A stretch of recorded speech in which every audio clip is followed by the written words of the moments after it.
masa Imam Syafi'i, Islam sudah sampai ke negeri Nusantara. Dari Aceh yang disebut Serambi Makkah ini, para ulama kemudian bertebaran ke penjuru Sumatera, ke Semenanjung Melayu, ke Kalimantan, Borneo, sampailah ke Papua. Saya sampai ke Papua, dibawa ke ketua suku namanya Raja Patipi. Saya diperlihatkan Quran yang terbuat dari kulit kayu, sampul covernya terbuat dari kulit rusa. Lalu kemudian ditunjukkan pada saya tanya, wahai Tuan Raja Patipi, ini Quran ini dari mana? Kata Raja Patipi, ini Quran datang dari Samudra Pasai. Samudra Pasai adalah Aceh, tempat pertama orang Arab melabuhkan bahtera perahunya ketika mereka menjijakkan kaki. Tapi baru ada kerajaan Islam pada masa seorang bernama Merah Selu. Merah Selu tidak Islam. Suatu malam dia bermimpi, datanglah seorang yang bersorban putih, memakai pakaian putih. Tiba saja orang itu meludah ke mulutnya, dan manakala dia terjaga, dia boleh membaca Al-Quran. Dia adalah Merah Selu yang berubah nama menjadi Al-Malikul Saleh. Al-Malik artinya raja, Saleh raja yang saleh, pada abad ke-12 Masehi. Lalu kemudian orang mengatakan, maka pada abad ke-12 Masehi Miladiah itulah Islam sampai. Tidak, karena tak mungkin orang tiba-tiba saja membina sebuah kerajaan Islam. Islam datang dulu. Islam datang mengislamkan suku-suku, mengislamkan masyarakat. Selepas itu barulah Islam punya kerajaan Islam yang tertua. Oleh sebab itu apa maknanya? Mereka katakan Islam ini datang lambat, supaya kita berpikir bahwa kita mundur karena Islam datang terlambat. Sebenarnya Islam datang lebih awal daripada yang dikatakan oleh mustasyriqin orientalis, mereka yang belajar tentang Islam. Khalifah yang paling berhasil mensejahterakan umat adalah bernama Umar bin Abdul Aziz. Meninggal 101. Mudah saja nak mengingat dia. 101 dia meninggal. Apa yang terjadi pada Umar bin Abdul Aziz? Umar bin Abdul Aziz menantang, memberikan cabaran. Siapa yang boleh berjalan kaki dari San'a ke Darul Bayda mencari fakir miskin untuk berikan zakat, pergilah cari, kata Umar bin Abdul Aziz. Hari ini bila kita hitung dari San'a ke Darul Bayda, Makkah di tengah, San'a di kanan, Darul Bayda di kiri. Asia Afrika, Darul Bayda Maghribi, San'a Yaman, selepas Yaman Saudi Arabia, selepas Saudi Arabia Jordan, selepas Jordan Suriah, selepas itu Palestina, selepas itu Mesir, Kahira, selepas Mesir Libya, Tunisia, Aljazair, Maghribi. 10 negara yang dikuasai oleh Umar bin Abdul Aziz. Tidak ada satu fakir miskin pun. Hanya 2,5 tahun saja menjadi pemimpin umat Islam. Maka mereka pun berpikir, mungkinkah Nabi palsu, mungkinkah ajaran yang dari bisikan iblis dan syaitan boleh mensejahterakan umat manusia? Dan pada masa seorang khalifah bernama Abu Ja'far Al-Mansur, Abu Ja'far Al-Mansur sangat cinta kepada ilmu pengetahuan. Maka dia kumpulkanlah para translator yang boleh mentranslate, menerjemahkan bahasa-bahasa Greek, Yunan ke dalam bahasa Arab. Dia buatlah sebuah lembaga bernama Darul Hikmah. Dar, rumah. Hikmah, ilmu pengetahuan. Darul Hikmah, rumah ilmu pengetahuan. Maka dari rumah ilmu pengetahuan inilah kitab-kitab dari Greek yang berbahasa Yunan, berbahasa Persia diterjemahkan ke dalam bahasa Arab. Akhirnya umat Islam tidak hanya ahli dalam bidang fiqh, bukan hanya pakar dalam bidang tafsir, tapi juga dalam satu hembusan nafasnya, dalam satu tazkirahnya, dia seorang ahli fiqh, tapi dia juga seorang filsuf yang sampai hari ini ada patung dia di Andalusia. Mereka menyebut dia Averroes, tapi sebenarnya dia adalah Ibn Rushd. Ibn Rushd mazhab dia Maliki, tempat dia besar di Andalusia. Kitab fiqh dia 4 mazhab, Hanafi, Maliki, Syafi'i, Hambali.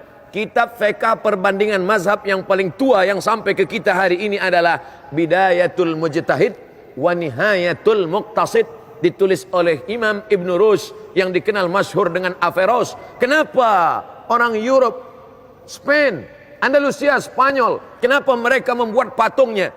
Mereka tidak mengenal fiqh. Mereka tak tahu fikih taharah, halal, haram, makruh, mubah, sunat, sunan muakkad. Mereka tidak mengenal Averroes sebagai faqih, ahli fiqh.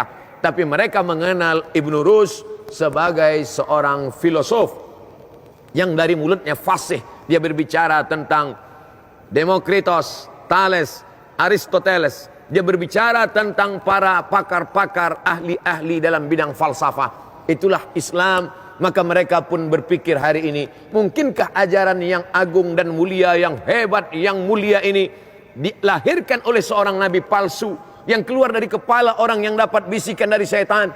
Maka malu-malu mereka masuk Islam. Ada yang juga yang tidak masuk Islam karena kepentingan, karena uang, karena politik.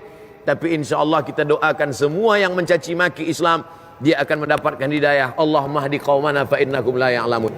Bila mereka menulis buku, Masya Allah, tabarakallah, Karen Armstrong menulis buku History of God, sejarah Tuhan, bestseller.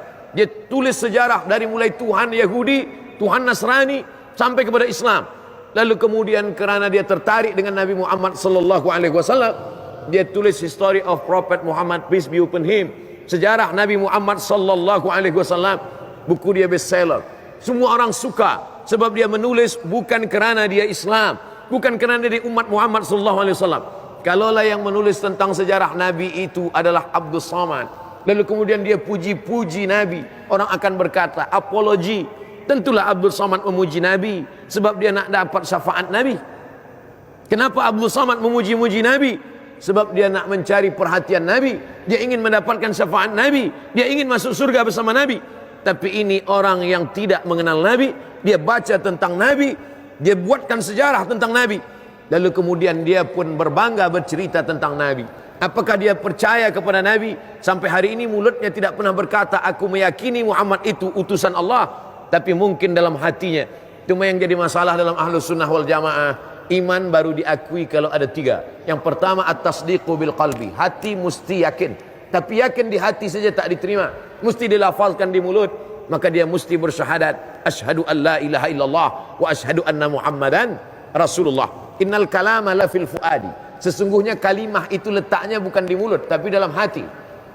Ju'ilal lisanu 'alal fuadi dalila, diciptakan Allah lisan, lidah, untuk mengucapkan apa yang ada di dalam hati. Orang yang hanya dalam hatinya, tidak mau dia ucapkan di mulutnya, tidak diterima Islamnya. Orang yang mengucapkan syahadat di mulutnya, tapi lain hatinya, lain di bibir, lain di hati. Bukan judul lagu. Orang yang lain di mulutnya, lain di hatinya, maka mereka adalah munafik. Orang munafik tidak hanya masuk neraka. Innal munafiqina fid darkil asfali minan nar. Orang munafik letaknya keraknya neraka. Bila ada orang bertanya, Ustaz Somad, orang munafik masuk neraka tak? Tidak. Tapi dia di keraknya. Lebih panas lagi daripada neraka. Kalau neraka itu berpintu-pintu dari bawah hingga ke atas, apinya dari bawah, maka orang munafik letaknya paling bawah. Kalau ada orang berkata, aku beriman kepada Allah, percaya kepada Muhammad Rasul utusan Allah, yakin hatinya, tapi dia tak mau beramal.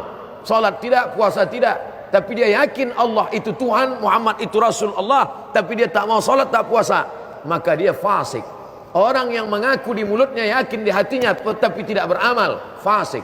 Orang yang yakin di hatinya tapi mulutnya tidak mau berkata, kafir. Orang yang berkata di mulutnya tapi hatinya tidak, munafik. Tiga. Maka ini mesti kita bezakan. Adapun orang yang fasik, wallahu la yahdil qaumal fasiqin. Allah tidak memberikan hidayah kepada orang-orang yang fasik. Mudah-mudahan Allah selamatkan kita daripada fasik dan munafik. Kita termasuk orang yang beriman insyaallah. Nah, selepas kita berbicara tentang kekaguman orang putih, kekaguman orang mustasyrik terhadap Islam yang begitu hebat, apa dasar Islam ini? Sebab kita ingin membina masyarakat yang sejahtera seperti yang dibina oleh Sayyidina Maulana Muhammad sallallahu alaihi wasallam. Yang pertama, islahul fardi, memperbaiki diri dulu. Sebab kita tidak mungkin memperbaiki orang banyak, memperbaiki bangsa sebelum dirinya baik. Aslih nafsaka, perbaiki dirimu, yasluh lakan nas, orang lain akan menjadi baik. Maka Nabi SAW selama 10 tahun, 13 tahun di kota Makkah Al-Mukarramah itu memperbaiki islahul fardi, tentang kebaikan diri personal, individual, manusia sendiri-sendiri ini diperbaiki. Dalam hatinya ada mengakui bahwa pokok kayu ini mendatangkan manfaat, bahwa dalam hatinya meyakini bahwa burung ini mendatangkan manfaat dan menolak mudayarat. Maka Nabi mengajarkan, man tatayyara falaysa minna, siapa yang percaya kepada burung maka dia bukan golongan umat Muhammad sallallahu alaihi wasallam. Mereka bila ingin pergi, dia ambil batu. Bila dia ingin pergi berniaga ke negeri Syam atau ke Yaman, dia ambil batu. Kemudian dia tengok burung di atas pokok kayu, lalu dia halau burung itu, dia lempar pakai batu. Kalau burung itu terbang ke arah Syam, Syam sebelah kiri, artinya sial. Orang Malaysia sebut sial juga, tak beruntung. Kalau burung itu terbang ke arah kanan, Yaman, Yaman artinya beruntung. Maka tengok dulu, kemana burung ini terbang. Kalau pergi ke arah kiri, Syam. Macam mana? Awak pergi niaga tak? Tak, saya tidur aja lah. Sebab tak ada untung. Kalau dia terbang ke arah Yaman, ke arah kanan, dia akan pergi. Maka Nabi SAW memperbaiki akidah ini. Man tatayyara falaysa minna. Siapa yang percaya kepada burung, maka dia bukan umat Muhammad SAW. Kita diajarkan, rezeki kita diatur oleh Allah. Kita berusaha, sebelum berangkat kita salat safar 2 rakaat, berdoa kepada Allah. Selepas itu dia langkahkan kaki, bismillahi tawakkaltu ala Allah, la haula wala quwata illa billah.